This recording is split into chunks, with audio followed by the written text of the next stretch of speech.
All right. Welcome, everyone, to Spark Your Fire, where we talk about property investing and all sorts of exciting things. Here with me, as always, is David Shih from Lend Power. How are you today? John, good to be here as always, right? It's great to have you doing the intro. My God, I I've know. been I've been asking for so many times that at last we've actually got John willing to actually nod his head and go, yeah, I'll give it a try, mate. And you're doing fantastic. So You don't make it don't. look easy. You make it look easy, but there you go. It's done, and it's yeah, it's good to be on this side of the microphone. But so let's talk. We're going to talk property market today. We are. We're going to give a bit of an update because we're both all in. And then we might do something a bit different where we're going to talk about an experience that you've had selling a property quite recently. So you're going to go through the entrails of that process from like agent selection through to how the property was, the sale was negotiated. And it's going to be interesting for me as well because I'm on the buy side. So I've got a very kind of distinct and particular perspective on how these deals are put together, but it'll be good to see the mindset on the selling side. Yep, In, absolutely. Interestingly, one thing I always tell my clients is the buyers. I say, don't worry, the sellers are nervous too. They're nervous too. So anyway, we'll come to that.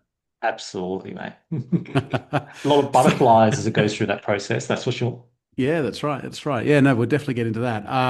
So let's kick off. We always do a bit of a round table on the property market itself. Yes. Yep. So you would deal with more people than I am, particularly more uh, various like locations. So you'd be dealing with interstate buyers and so on. And whereas I'm in my Sydney bubble here. What are you seeing? What kind of clients are coming to you? What are people buying? Where are they buying, and are they investors or home owner occupier? Like, what kind of trends are you seeing at the moment?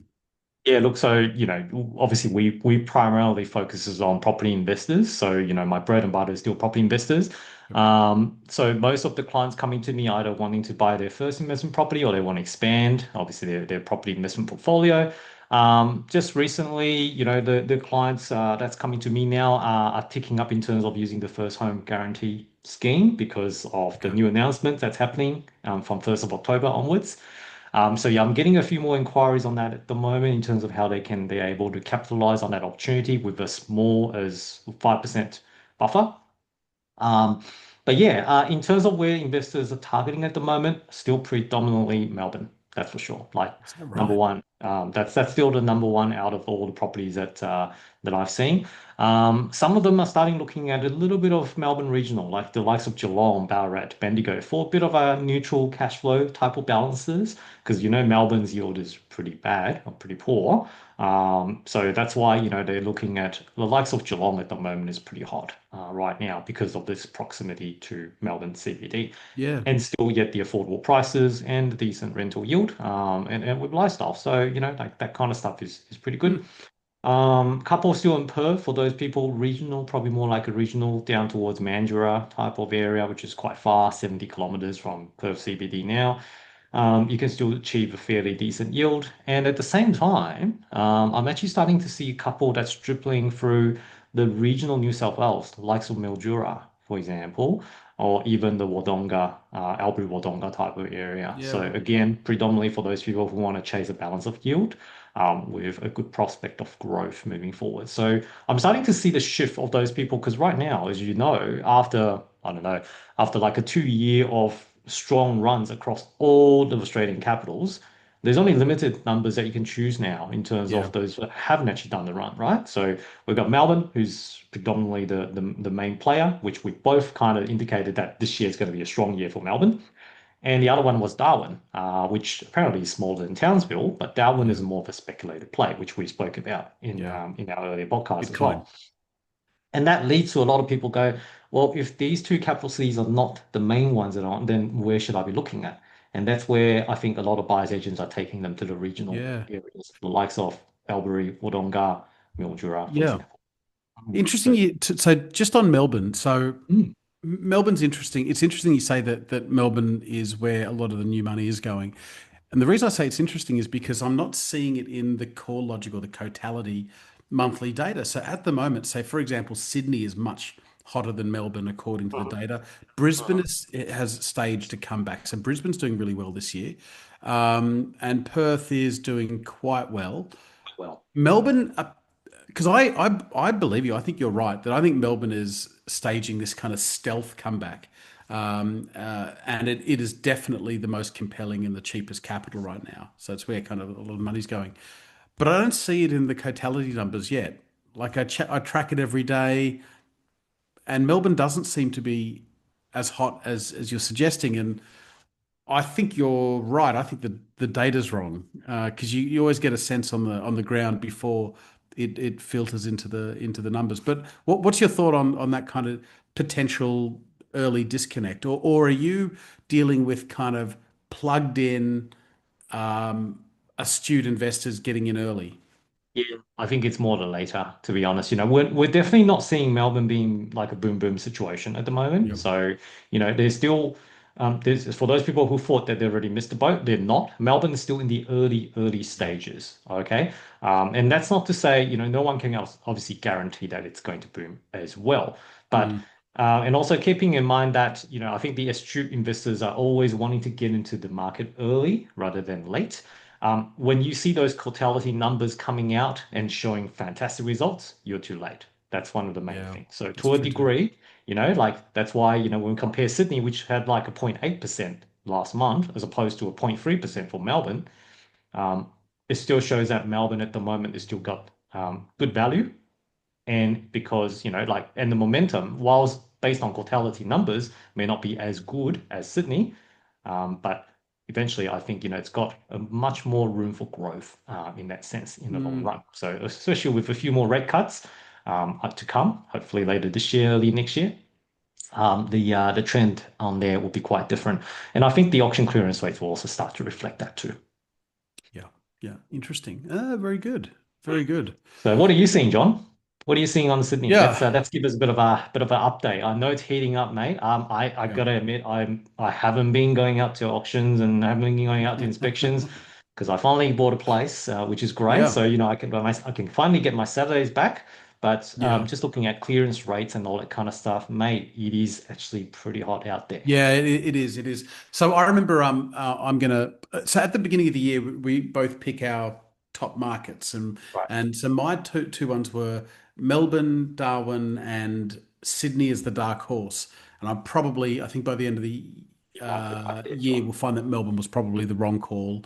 Maybe I was 6 months early. We'll see. But Sydney as the dark horse was probably the most interesting call because that's Sydney's doing very very well. So we see in the auction clearance rates, the clearance rates in Sydney are about 78%. Close And, to 80. generally as a rule of thumb, anything above 70% means the market's rising and things are becoming more expensive. So 78%, or let's round to 80% as a clearance rate, is quite high. You might say it's a bit hot out there. So, um, what am I seeing? So I'm looking in places like the inner west, like the classic inner west, Erskineville, Newtown, Stanor. So I'm got clients looking there. And the interesting thing about that area is that it's very much community focused. So people who want to live there because that's where they might say that's where our people are from, and that sort of thing. So very very concentrated high demand in that area. And I'm seeing, what am I seeing? I'm seeing prices rise there, but I must say the inner west has been hot for 2 years, so it's a very sort of crowded space.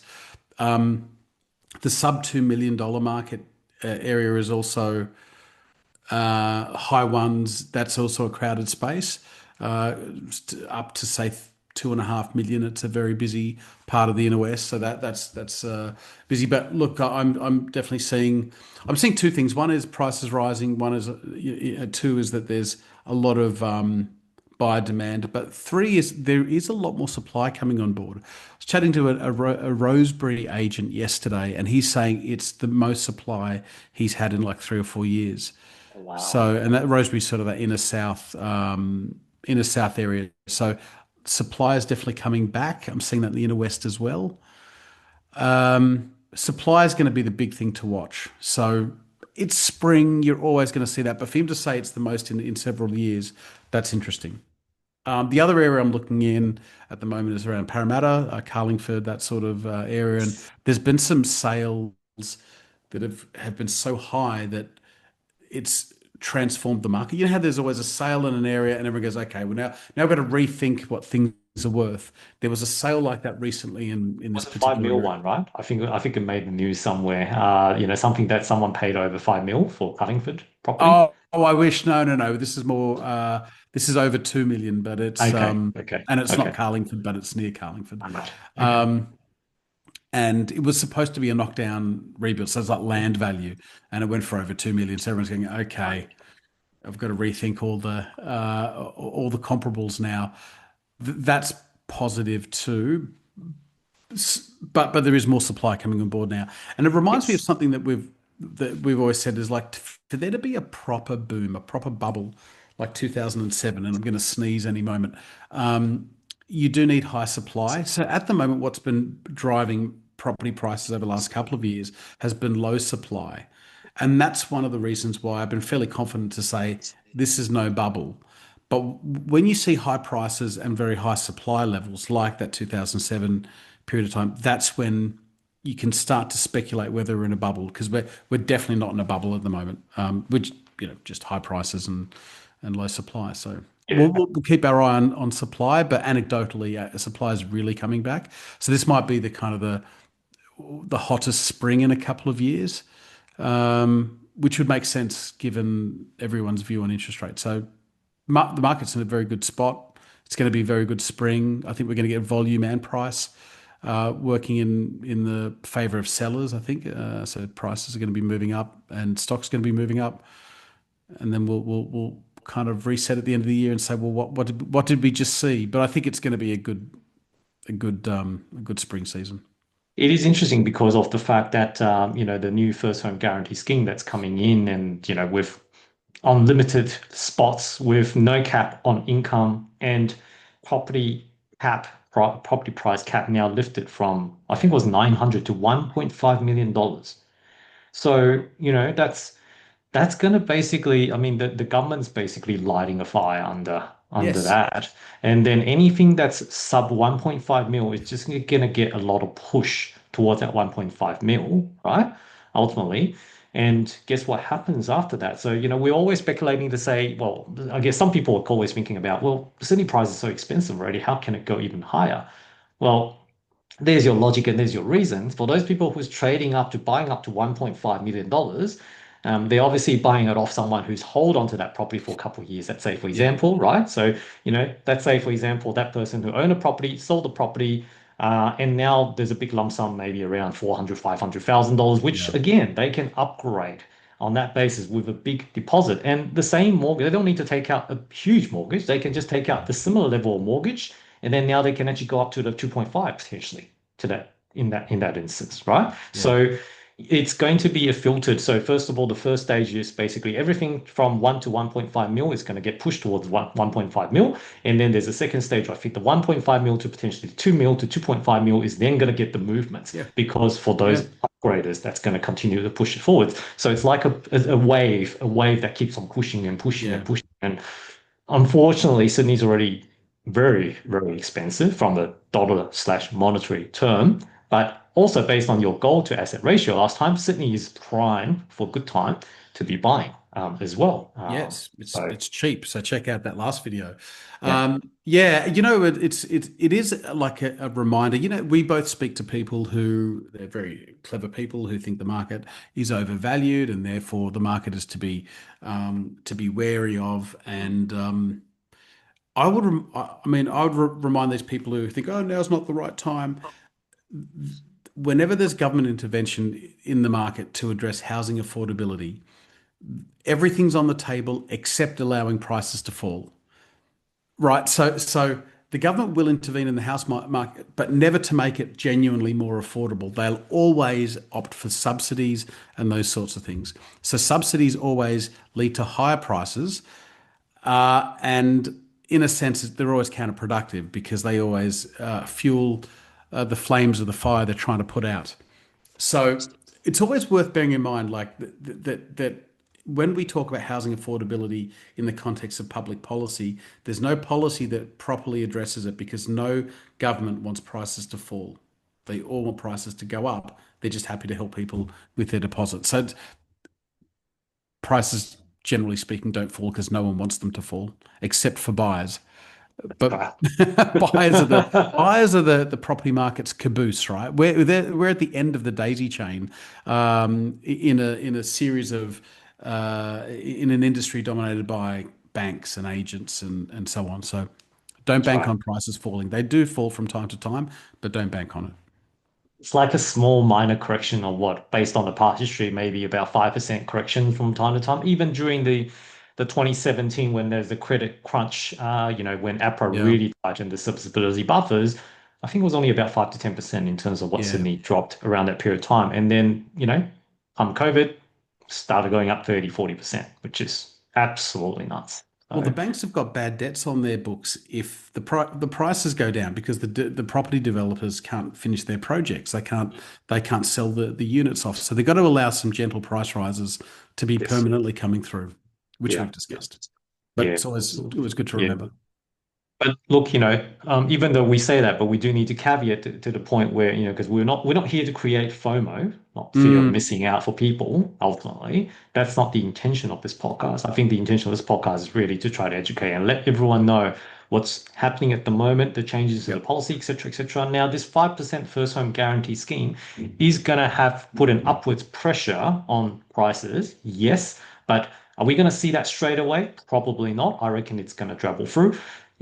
I work as a mortgage broker. I see people's borrowing capacity every day.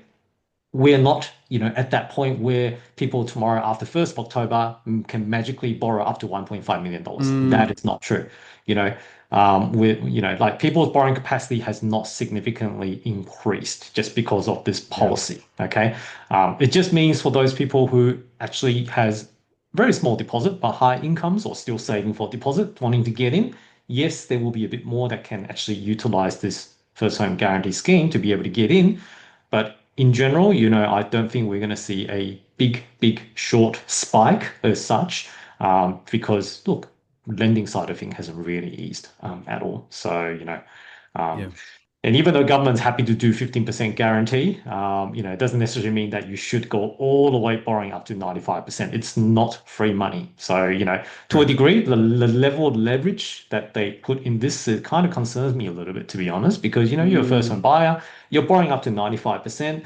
You only need a 5% deposit in. Well, you're still going to have to afford the repayments. 95% of a 1 mil house is $950,000. it's It's still not, debt, isn't it? Yeah. Yeah. it's all debt. Yeah. So, well, I guess, yeah, I'm a mortgage broker. Obviously, I'm happy with that, or in terms of that changes, but, I'm not happy to put people into hardship and difficultship. So again, a word of caution, before you take on this policy, make sure you can actually afford it and work it on a bit of a conservative basis as Yeah. well. So tread it very There's no carefully. free lunch. Yeah. Yeah. That's right. Absolutely, mate. You're still paying for it. Absolutely. Mm. Awesome. Well, that was a pretty good wrap up. I mean, we went into national, and then we did some Sydney suburbs as well, and we touched on policy. So let's talk a bit about your personal experience now with your the Oh, selling of your property. So I'm gonna we're gonna start broad. I'm gonna throw it over to you to tell us what you're comfortable telling us about the property. sure. But I see it as there's sort of two parts. The two parts to the conversation. One is like the kind of the pre-listing stage, like how you pick the agent, how you decided on the strategy. So there's that part. Then it goes on to realestate.com, and then there's that part to the negotiation, which is like part two, which is how you get there. But maybe start with tell us about the property. Uh, we'll start like where is it, what is it, and then we'll go on from there. Over to you, sir. Yeah, yeah. So, look, so this is actually my owner occupier.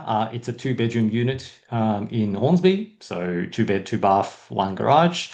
So, we bought it for about 2 years ago, basically. So, generally speaking, I normally wouldn't want to flip it in this short period of time, but because we've committed to a bigger PPOR, and that's the reason why I kind of now I look at my portfolio, go, well, okay, well, for me to I will need to basically liquidate something. And Mm, the owner occupier here kind of makes a lot more sense in comparison to all the other properties that I have in my portfolio.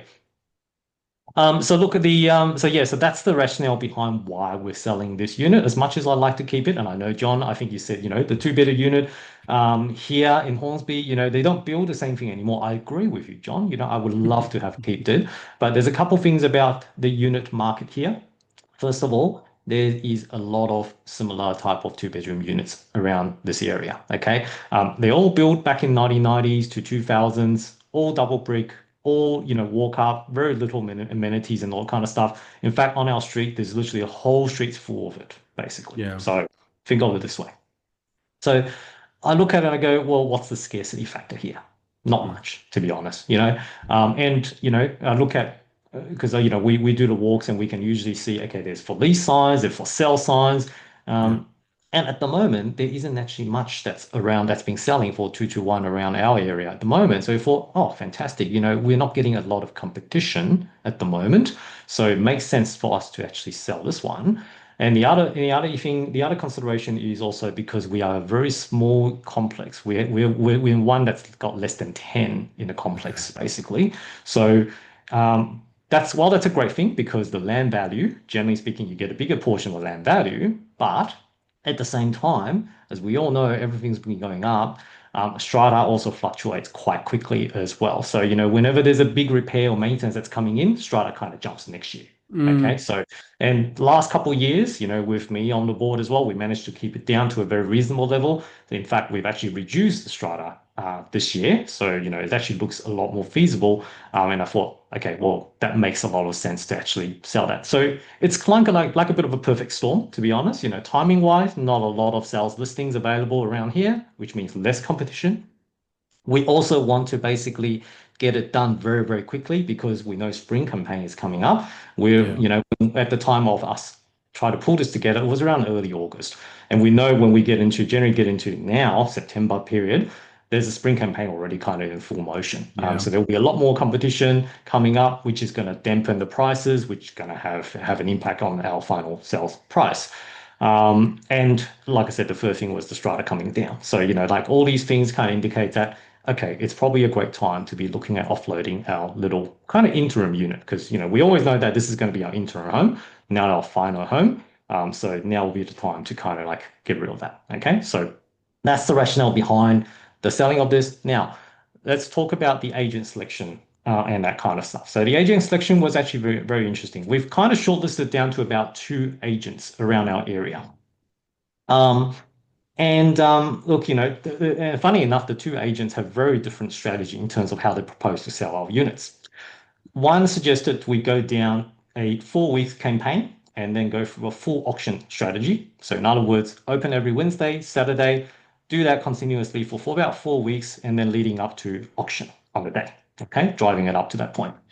The other sales agent suggested that, look, these little units, they usually go a lot better when it goes to a private treaty. You want Mm. timing, you want fast, you want to get it sold fairly quickly. You don't want to drag it out.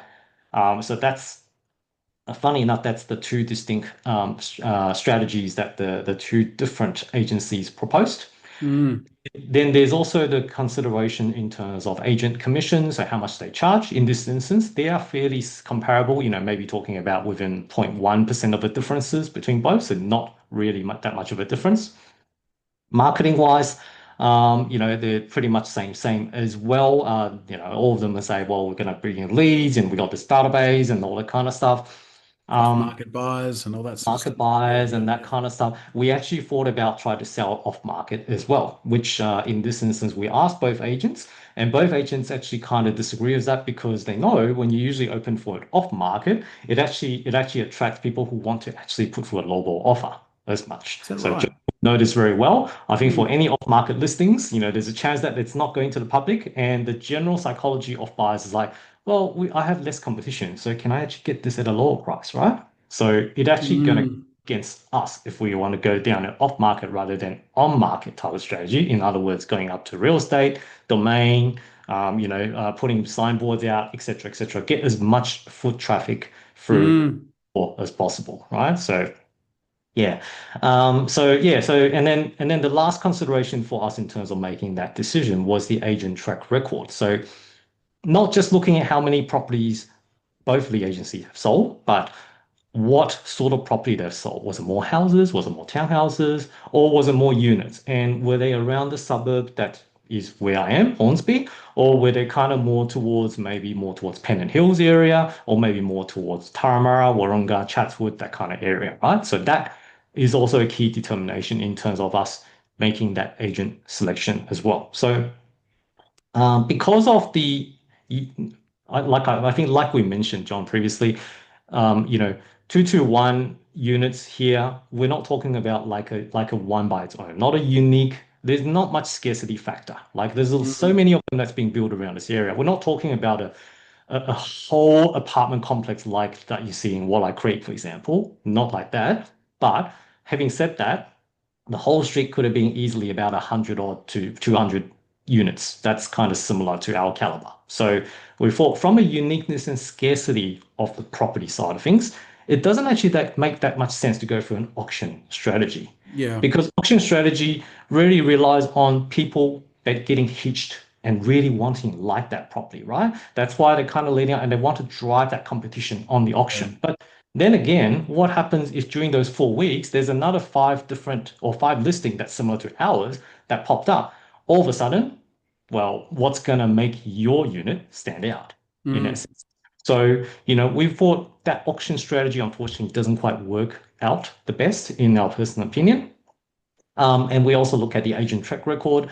The one that we pick ultimately focuses and specializes on selling units around our area. So mm, most of his results are units in Hornsby area, Asquith, Moncola, or even going down to Warunga, that kind of stuff. He's selling predominantly units, whereas the other agent that's kind of pushing for the auction strategy, they predominantly do houses and yeah. townhouses. So a lot more unique in the sense of the product that they're selling there. So, that kind of result works out really well. And I say politely to that agent to say, look, if my property is a house today, no problem. I think the auction strategy will work out really, really well. But in Mm, this instance, I do think that private treaty or for sale type of strategy in this case would actually help me get a better result. And because time is of essence, we want to try to get that sold yeah. within ideally 2 weeks or even 4 weeks, basically. Yes. Yep. So that's kind of the idea and how we arrive at the agent selection process there. So. Oh, very interesting. It's interesting that the auction versus private treaty question is the with units, things rarely go to. I mean, they sometimes, generally speaking, the auction campaign is really just to ring fence the campaign so that it's got a start and a finish date. Even though it'll probably never go to That's right. auction, it's just to say this campaign will be over by the 18th of September or something like that. Exactly. Um, Yeah. the other interesting thing that you mentioned right at the beginning was that you were saying we tried to we tried to speed up the launch of the sale so that we could beat spring, so we get in before spring because spring is when all the sales are on. It's so common to hear people say that we're going to wait till spring. But you're going, but spring is when everyone is selling. You want to get in before spring. So that's very, very interesting and very clever. So I think you got a good result based on that. So, all right. So you went for agent A, let's say, which had the private treaty Private treaty method. option. Yep. And do you remember? So you opened on a Saturday. Do you remember how many groups you got through? We had about, so that was the first open, as a matter of fact. So the listing went online on Wednesday. We had a couple of inquiries, a number of inquiries already over the days leading up to Saturday. There were about 25 groups through on the That's a first lot. open. Yeah, Yeah, it's a lot. 25 groups on the first open. The agent kind of knew that time is of essence. So actually, for the first open, he decided to go with a 1 hour open instead of a traditional Is that 30 right? minutes open in order to maximize the opportunity for as many foot traffic through as possible Mm, in that sense. Okay, so yeah, so it was an hour open, which is a lot longer than usual. But yeah, it took us about 25 groups through in that instance. And look, out of that Saturday, afterwards, I already got there were about two offers that people were willing to go. Obviously, they're kind of at the guided price mark on that sense mm, before the sales agent starts giving them a bit of a push. in that sense. So yeah, there was 25 groups, which we were very happy about in general, because consider that it wasn't spring yet, basically. But it just shows that there's obviously market. There's still buyers, a lot of people that's around the area that's willing and this type of properties that they attract to. Yeah. But yeah, so that was a good outcome in terms of number of people. And by the way, that was a rainy day as well, a Yeah, wet yeah, Sydney weekend. So yeah, we're yeah, like, oh, hoping that it was sunshine. There was a bit of a yeah, can give us a bit of a edge and show how much we've tidied up the place and give it a bit of yeah, a yeah. sunlight coming in. But no, it didn't happen. So it was a What? wet weekend. It was yeah. When we walk up the stairs, we look at the amount of leaves that's going through. I was like, yeah, there must be plenty of people that's coming through. That's for sure. So I Um, got a couple of, couple of questions. So firstly, did you get any styling or did you just use your own furniture? So we use our own furniture, Yeah, basically. So what happened was we were presented the option to do styling, but to be honest, the agent kind of said, look, your simple furniture kind of works out quite well yeah, at the moment. There is no need to keep a specific styling, and look, it is a small unit as well. mm, It's not like a big house; it's empty. So we've had we basically we remove most of the things that normally on display, that kind of stuff. Just keep it very simple and neat and tidy so yeah. people can see, like it's presented well. And what did you do during the inspection? Were you walking around pretending like to tap on the walls, or did you go for a walk? I was hoping to do that, but no, John. We no, we just went into cafe, and Yeah, we waited nervously for the outcome on yeah. that as well. You you So s- you look very conspicuous. When I like my parents have sold a property before, and they just look like the owners are rattling around. You know when you're at an auction and you see that family at the outdoor furniture, yeah, the old like Italian family. They're the sellers, and you know it. they're the You sellers. know it. They're the Yeah. sellers. Yeah, no, I Uh, was jokingly saying to my wife to say, look, should I just pretend to be one of the buyers and I'll sniff around right. to see what the potential buyers are like? She's like, no, no, no, Yeah, that's yeah, just yeah, yeah. so. So did you provide a strata report? What I did you do did, about? Yeah. yes. Actually, that was a really good point. So what happened was, because look, the sales agent actually gave a really good advice. He said, look, if you want to sell it quickly, make it as easy as Yeah. possible for the buyer, right? So try not to give them too much resistance. Go, oh, what about X, Y, Z, right? So we actually fork it out. So we bought the strata report ourselves. Yep. We paid ourselves, and we made it available on the day of the first open, so people can make very quick decisions that Yes. way. Okay. Yeah, that's good because then you can take unconditional offers. All Exactly. right. That's it. Mm. So you have the inspection at let's say a 1 o'clock or a 11 a.m. on a Saturday. How long after did the agent start getting phone calls and how long until you got the first offer? So actually, straight after the first open, there was one offer already. Really? Straight on the spot. It was an unconditional offer on the actual price. So as well. So let's say if our guided price was 700, so was basically offer Yeah. $700,000 in unconditional. Um, that came in straight away. And then a few other ones start dribbling in on Saturdays and Sundays because, the agent actually worked extremely hard. He was basically doing follow-up calls straight after Saturday and also on Sunday as well. So by Sunday afternoon, we've actually got about three offers on the table. They're kind of all hovering around the similar ranges or around the Yep. sales price in terms of the guide. Yeah, the Well, sales tell us agent how did again. they run it? How did they run it from there? Because it sounds like the vendor is like you're ready for a sale. You've got some offers coming in. How did you sift through the offers and did you say best and final? We just want one offer from everyone, or was there back and forth with the Yeah, different no. buyers? So in this instance, I guess those offers coming in on Sunday were kind of preliminary offers. So, agents was kind Mm, of like, okay, well, what do you think about it? And then they were giving verbal offers around that.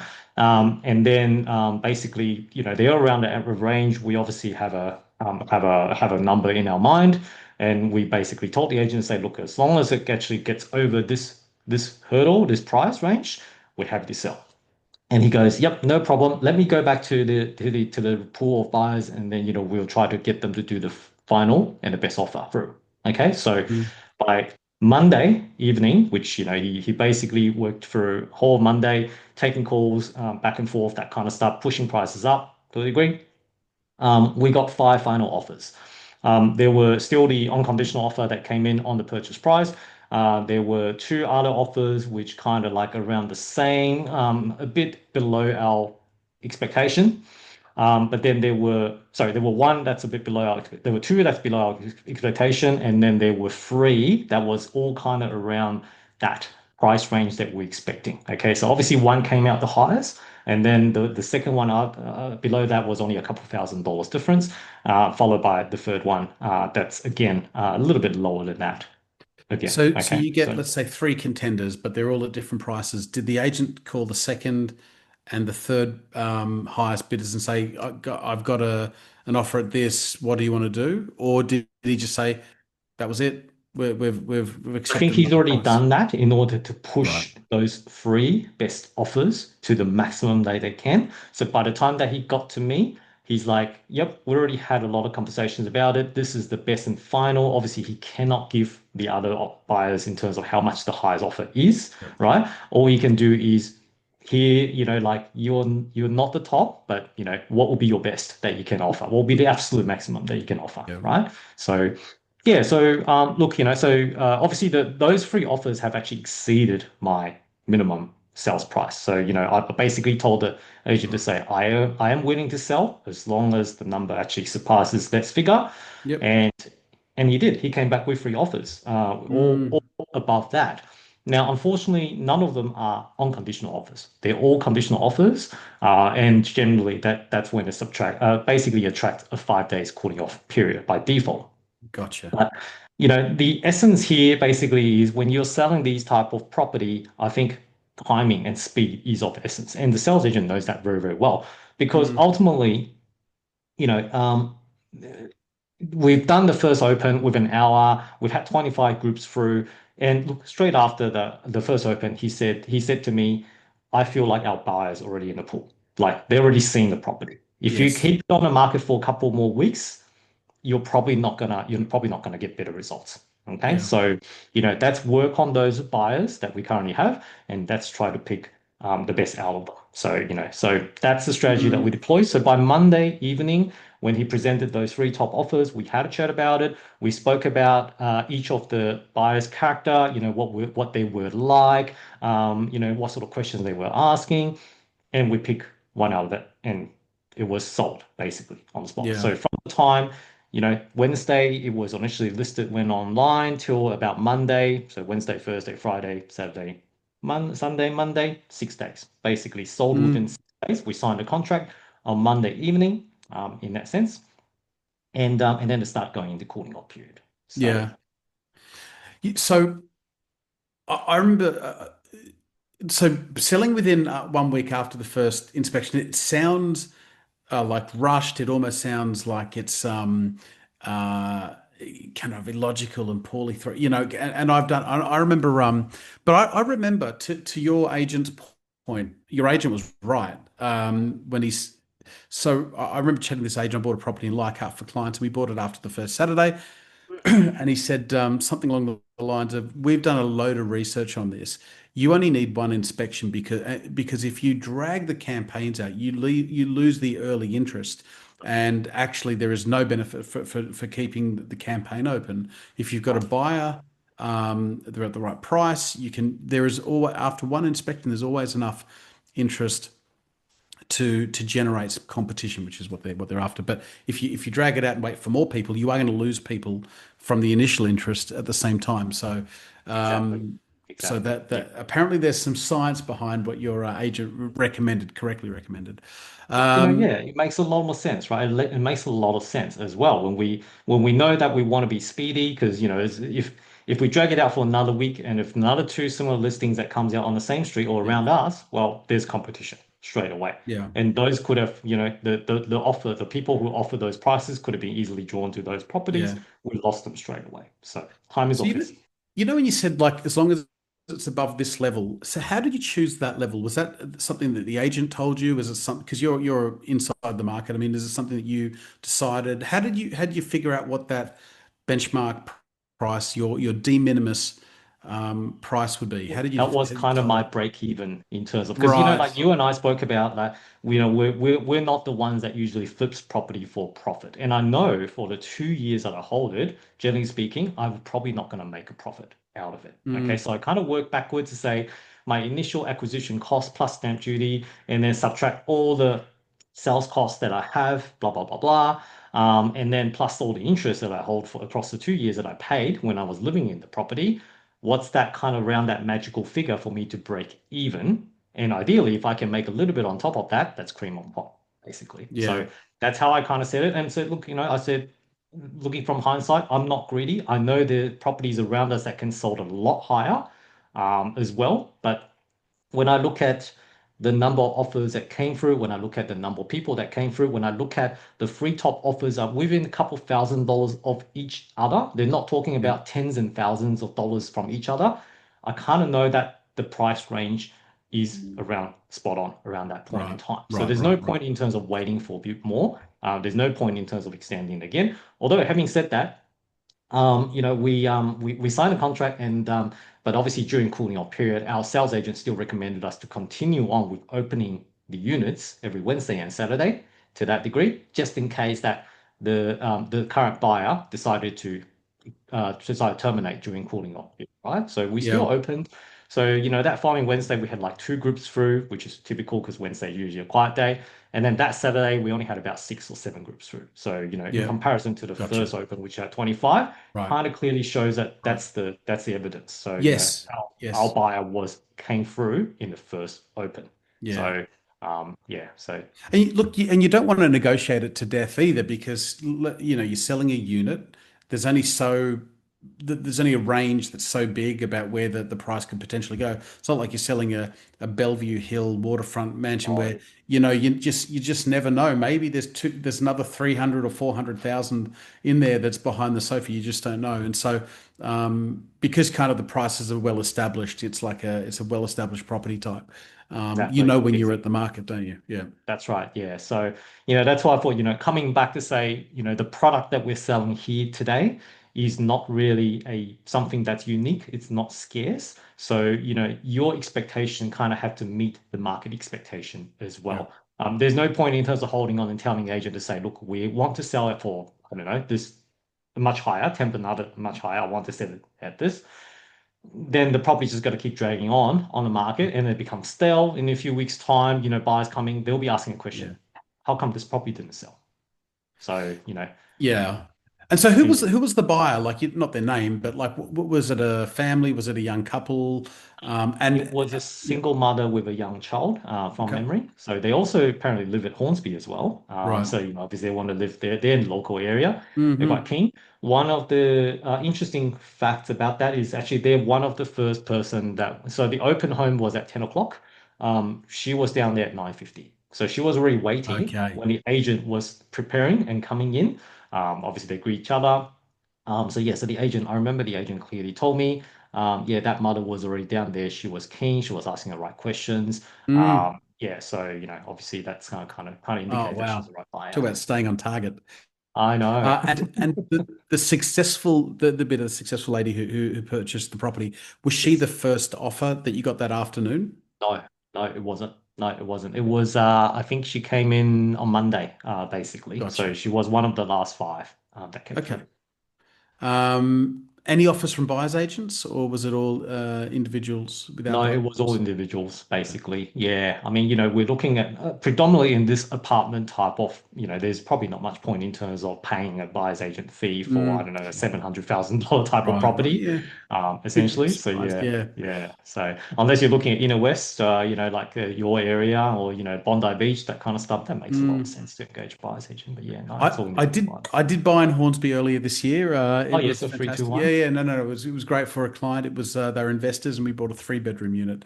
Uh, cracking property. You But think it comes down to predominantly the type of, are they buying for investment or are they actually owner mm, occupier?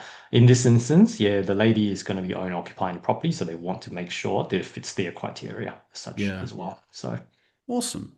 yeah, Sounds like a job well done. It sounds like a very thoughtful, well thought out campaign, and you had like the right amount of urgency, and so on, and so and you're kind of very aware of the market, where your property sits in the market, and it sounds like you got a great outcome. Thank you. Yeah, look, and again, like back to your point, we also thought about because we like the idea of having a deadline as well initially. Like Mm, the idea of having an auction is that the property must sell on this date. yes. So we actually floated the idea to the agent that was just us to go for private treaty to go, does it make sense for us to do an auction, even though we would never ended up going to go to the auction, but at least it put a bit of urgency on there. And again, I Mm, think the issue here is, for the type of property, the unit type property here, that's not the conventional way of doing things because things are just going to get dragged out. Like I said, you have a couple offers in the first week, and that's when it's the hottest. As you continue to go through different campaigns throughout each of the weeks, people are going to start losing interest, and people are going to start looking at other properties as other yeah. properties come popping up. So, Yes. we thought about that, but ultimately we decided to go time is of essence. Let's try to get it sold within 2 weeks. In this case, 1 week it was gone, basically, signed the contract. Mm. And yeah, everyone's pretty happy. Yeah. Oh, good on you. I mean, it's funny, like the different power dynamics in a negotiation. The seller has the property. It's got they've got what you want, but what they've got is fixed and they can't move it. Whereas the Correct. buyers have the buyers have the mobility, the fluidity, and they can change their minds and they can go. Whereas the sellers can't change their mind, the buyers can, and it's this sort of cat and mouse game of whack-a-mole. Yes, Whereas you've got the buyer on a string, you've got the buyer in your hand, and the question is like, how do you not lose them? Because they can change their mind like that, and then you've got back, and then they can take some of the fire out of the campaign, and so on. But there might be by the same token, there might be another buyer around the corner that just hasn't seen it. So, like it's exactly. art and science, isn't it? Yeah, I think it is. And look, in all honesty, like, as a first time seller as well, I was nervous. And I was because I Mm, don't know whether that's achievable, that kind of stuff. And we were going to lose the buyer. In fact, I think the most challenging part was during the cooling off period. Because what happened was we had the mm, first 5 days. And then apparently, so the buyer actually came back on Wednesday again. So she signed a contract on Monday. We had it open on Wednesday. She came through on Wednesday again. A lot less people, so she can actually take a great look, immaculate look at the property again. mm. And then she actually found that there was a little bit of cracking on the outside external walls on both sides. I think it's to do with the initial mechanical and designs of it initially of the building, the way how it's built back in the days. There were a few cracks around there. She was a bit concerned. So she was by the end of, so you know how, because she signed on Monday, by Friday she was like, oh, can we look at extending cooling off period? Because I want to basically get like a geotechnical engineer coming in to have a look, just to make sure it's not a structural issue as per se. So we were a little bit like butterflies in the stomach going, oh, do we have to really extend again? What if she pulls out? That means we've lost a week, and now we have to put the market on again, and we're going to have to look for new buyers, etc., etc. But look, ultimately, spoke to the sales agent. She said, look, sorry, he said, she's a serious buyer. She just wants to do her due diligence. Yeah. She doesn't have the intention based on the conversation. She's obviously asking the right questions. She wants the unit, but she wants to make sure thorough due diligence is being done before she committed to it. Okay, so we go, fine. Okay. That's extended for a couple more days. So basically, we extended all the way to the next Friday. So we gave her basically another 4 days of extension so Right. that she can actually engage someone across again to have a look at the external, even though the funny thing is it's a strata complex. So ultimately, it's the strata that's forking out the bill, not Mm. her. But I guess if I'm putting myself in her shoes, she might be concerned of the fact there's going to be a big levy that's coming through Yeah, because yeah, yeah. That's ultimately right. we have a That's right. small unit, right? So Yeah. um, anyway, so that was kind of when the butterflies kind of froze a bit of a in the stomach and you go, oh, what do we do Mm. here? Do we just basically say no, and then just move on, or at the risk of basically letting her, she might go terminate, Yeah. or do we give her that extension? So we gave her a couple more days of extension, and then yeah, she basically got a consultant in along with her. I think the Wow. following that Saturday, actually. So Wednesday, yeah. So that Saturday, she brought a consultant in to have a look. The following week, she got like a bit of report from that consultant say, it's just more like a surface level type of damages. You just need to get it sealed, blah blah blah. Nothing structural from his observation. So that's yeah. So that way, I think that basically we're all kind of relieved. It's like brief sigh of relief. Okay, that's all working out well. Yeah. Yeah, and then on Friday, basically the cooling off period finishes, and it's all happy So you did it as a 5 day cooling off period extended up to 9 days. up to Monday. Yeah, Gotcha. I mean, most cooling off periods these days, even up front, they're not most, simple 10. but it's very common to ask for 10 days to cool off. That's right. Yeah, That's yeah, right. It yeah, is. yeah. Yeah. So that's perfect. Right. So So that's yeah. So it's interesting because when we're buying, we're always kind of the one. I've only got 5 days. Let's try to get finance. Let's try to get everything sorted in that period of time. Right. There is yeah, that definitely time pressure, but at the same time, it's good to sit on the other side of the fence and go, oh, what's going on? Like how come these 5 days can't go fast enough? yeah. So That's the right. Yeah, contract yeah, goes that's on right. quite No, a bit slower. it's a holding pattern. Like you're just circling Kingsford Smith, waiting to land, and things could go wrong. But generally speaking, you've got a motivated seller, you've got a motivated buyer, and I've seen it happen, but it doesn't happen very often. So, congratulations. Thank you. Thanks, John. That was That's a great outcome for you, a great outcome for the buyer too, by the sounds of things, and you can kind of move on with your life and exciting things for you around the corner, of course. Yeah, that's right. That's right. So yeah, happy with the result, and I think it's a great experience as well. Given that it's the first time now selling, so having a great agent that knows that understands the market is really pivotal. Determining a good strategy in terms of selling your unit, I think you got to ask yourself the question: how good is your product? How like is it really one of a kind? Because if it's a one of a kind today, auction all the way, right? That's kind of the strategy that is going to get you the best outcome that you can possibly get. Mm. And again, if it's for private treaty, timing is of essence. Try to get that right buyer without being too greedy. Still meets everyone's expectations, and then get it sold. In that instance. So yeah, it's a Yeah, great experience overall, I think. Even though I have to say I'm a little bit emotional that having to say goodbye to our little unit that we only own for about yeah, 2 years. But then again, we're trading up for bigger yes. property as well, which is exciting. So That is exciting, and that is in Hornsby as well. So that's fantastic. So thank you. Thanks. congratulations. We always talk about the buying experience, and to hear about the selling experience, I think is very very interesting and a good way to round out our conversation. Um, Thank you, listeners, for tuning in. I think that was a really great insight from David today. So, obviously, and it's probably more relevant to the first part of the conversation, but none of this is financial advice. These are opinions and human interest stories.